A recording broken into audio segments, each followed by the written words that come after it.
Now I've been doing DIY for about 6 months now.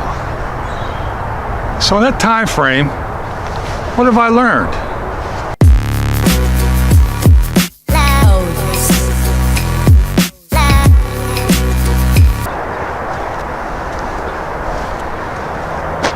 Well, the first thing I can say is that I learned that the DIY community is a pretty cool place.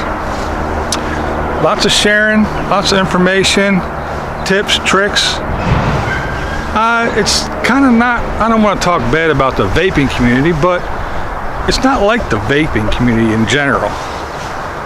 The vaping community, you got the guys that are like, oh, you got to have the biggest, baddest, the latest, the greatest. Oh, you're vaping on something that you got 3 months ago, it's old, you know, and all that. And you got to chuck clouds, and it's not about flavor. You got all that. It's a mess. DIY community seems a little bit more like a community.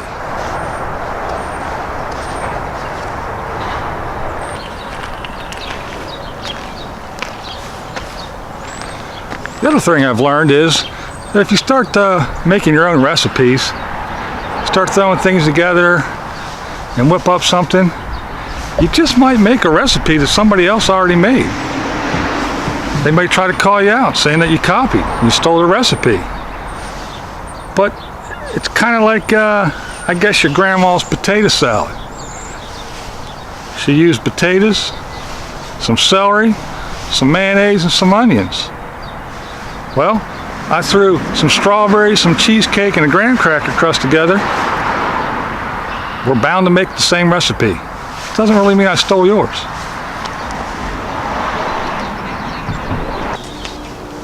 Sometimes less is more. It's not always really good to pile on the flavors and start with a 5, 6, 7%. It is a lot like cooking.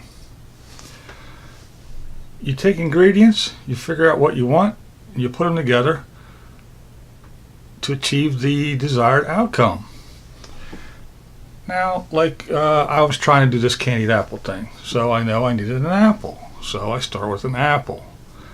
Now I know I want that candy, that red candy shell on the outside.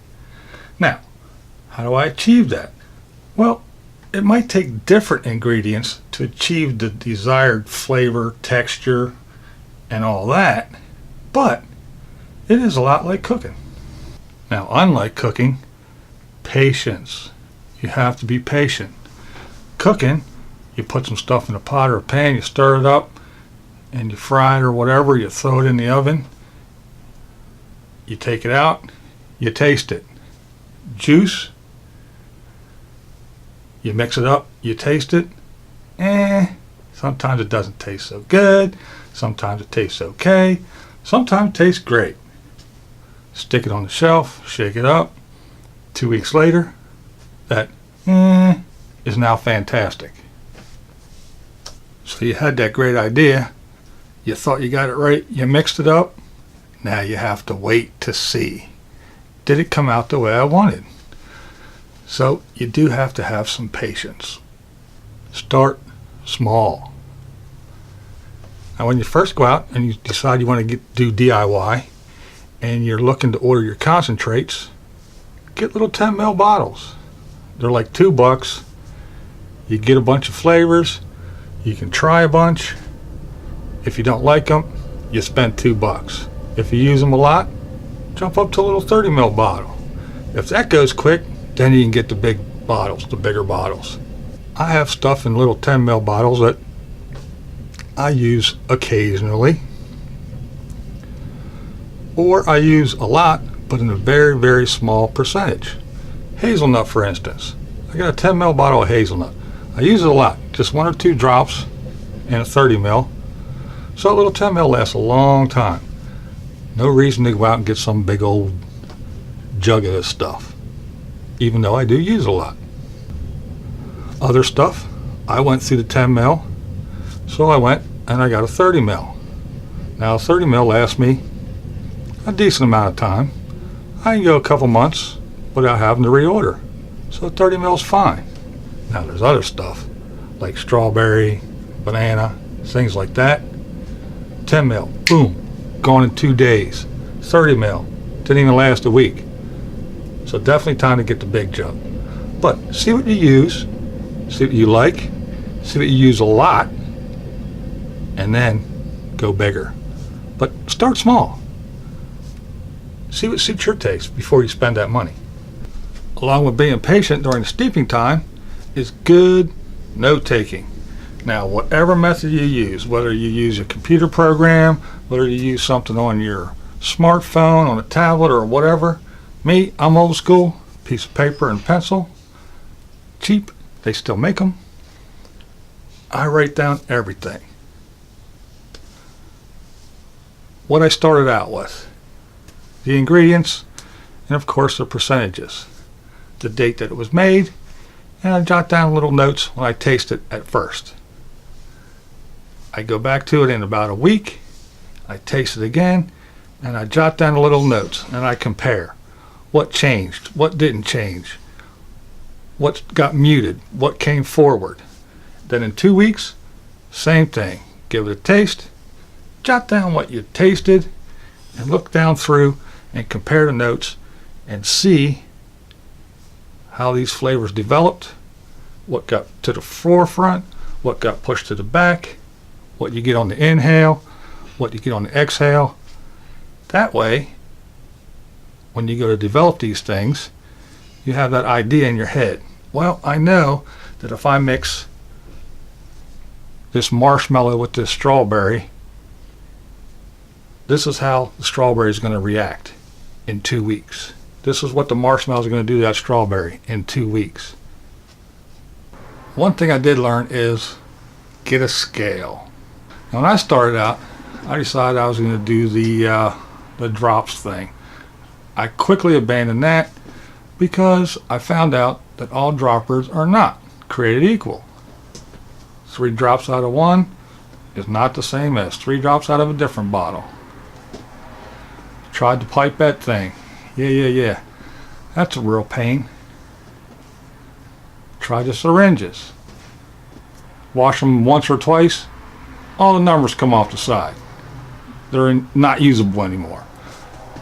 Scale, you buy it once and you got it. Other people's recipes. Other people's recipes are great when you're starting out. You can go on to any one of these recipe sites and you can look at people's recipes. It is awesome when you're first starting out. You just went out, you got everything you need, you got your scale, you got some bottles, you got your concentrates, and you're ready to go.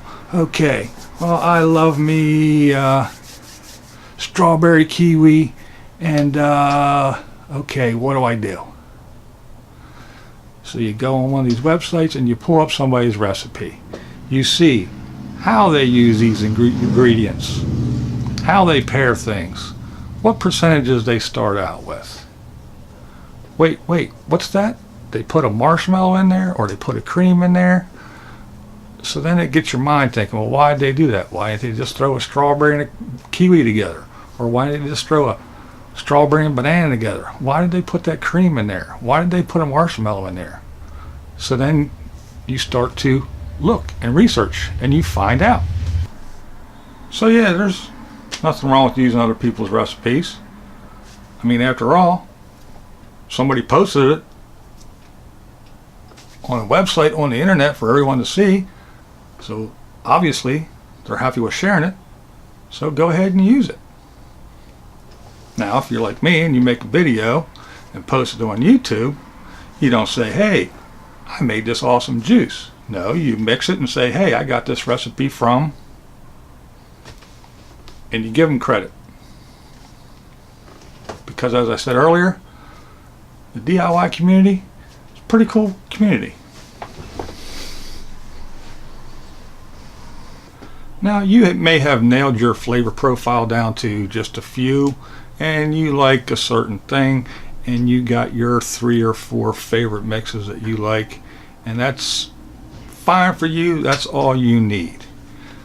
All you're in this for is you don't have to go to the store and pay $25 or $30 for a 30 ml bottle of your favorite juice anymore. You found it online. You got your ingredients. You mix it yourself and it costs you $3 and you're just happy as can be. Nothing wrong with that. Good for you. That's all part of DIY. The other part of DIY is I want to have fun, experiment, and it actually becomes more than just a money-saving thing. It becomes a hobby. So you're not satisfied with going online and looking at other people's recipes anymore. You want to play around and you want to make your own. That's awesome too. Some people even go a step further. They come up with their own recipes so they can develop recipes and actually sell them and make money. Well, me, I'm in the middle there. I don't just make 1 or 2 juices to vape all day, and I don't plan on mass producing or selling or anything like that. This for me is a hobby and it is interesting. I like to watch other YouTubers in the DIY community. I like to get their input. They turn me on to some flavors that I think I might be interested in, so I go out and purchase these concentrates. I try them and I use them. I see how I can incorporate it. I come up with an idea, something that I want, like that candied apple. I want a good candied apple juice. Couldn't find it anywhere.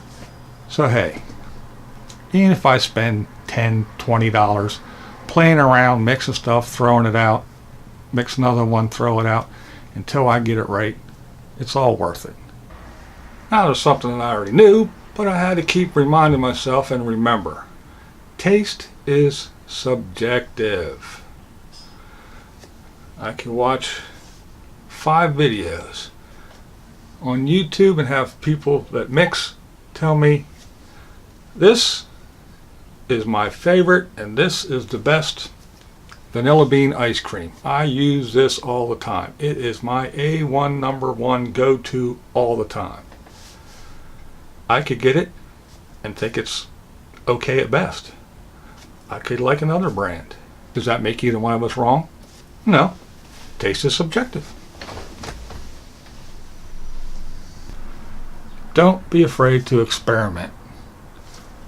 Go against the grain. Don't stick with the norm. Experiment. Have fun. It's DIY. It's supposed to be fun. I mean, somewhere along the line, when people were making cereal vapes and it was like, okay, we got Rice Krispies, we got Apple Jacks, we have Captain Crunch with Crunch Berries, and this is all great. Someone said, you know what? I really don't want the cereal. All I want is that milk and sugar and a little bit of flavor that's at the bottom of the bowl. It wasn't the norm. It wasn't the usual. It was somebody going outside the box. So, if you have an idea and you go out there and you search around and you can't find a recipe for it, throw some stuff together. Use your brain. Come up with it. Someone might look at you like you're nuts. That's not going to go together. That'll never work. You're crazy. It might take you 4, 5, 6 shots at it. But you know what? When you're all done, if you stick with it, you made something that nobody else did. And they can call you crazy all they want. I mean, come on, let's face it. Somebody grabbed a chicken, cut its head off, put all its feathers off, threw it on a fire, cooked it, and ate it. Thought it was delicious. Somebody else said, that just ain't good enough. We want to put some breading on the outside and throw it in a big pot of boiling oil. That's insane. Yep, isn't it though? If you come up with an idea, you make a juice, and it didn't turn out, so you lost what? $1 or $2? And did you fail? No, you really didn't fail, because you learned something. You learned that this and that don't go together, or this at that percentage just doesn't work. You learned something, so it's not a failure. So there you have it. A few of the things that I've learned over the 6 months that I've been DIYing. Do it your damn self. E-liquid making. The community is friendly and willing to share. This isn't some big top secret mission where they sit back in their little lab with the windows closed and they mix their little juices and they go, ha ha ha ha, I came up with the perfect cheesecake recipe and it's mine, all mine. No, they share it. So it's a pretty cool community. Don't be afraid to experiment, and most of all, have fun. It's fairly inexpensive to get started, and once you do get rolling, you just put that little bit of money up front. It's real inexpensive to keep on rolling through it and make juices. So go out there, look up recipes, have fun, use your creative mind, get those juices flowing, make up your own stuff. But again, most of all, have fun. This is Blind Views. And as always, do it your damn self. And that's the way I see it. What we do here is go back. Loud.